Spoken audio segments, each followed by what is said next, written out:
If you hit a tree stump with your lawnmower, I'll show you a likely problem and the fix. Disconnect your spark plug, take the top end off your lawnmower. You can clearly see that the pin is sheared from the impact. Right here is the sheared pin. The pin should be in this groove on the side here. It was designed to break like this on purpose so the whole engine doesn't break.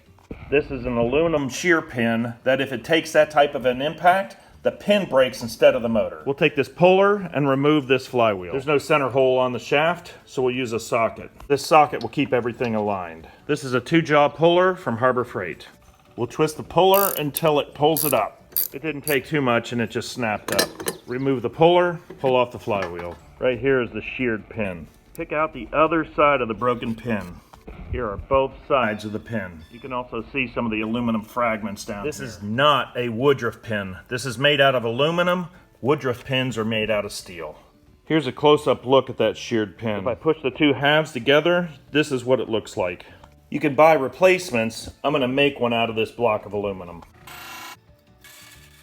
We'll cut this down to fit. I cut this one a little small. It's got to be perfect. We'll recut. This one's a little big, so we'll just file it off a little.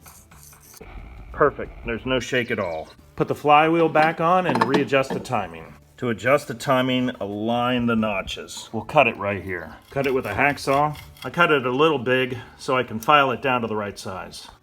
We've got a perfect fit. We'll tap it in. Taps right into place. We've got the new pin in and everything's lined up. File it flush to the flywheel.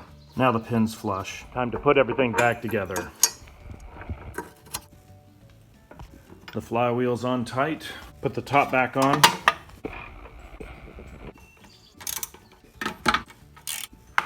Before we put the air filter on, we'll give it a pull. One pull is all it took and we're back in business.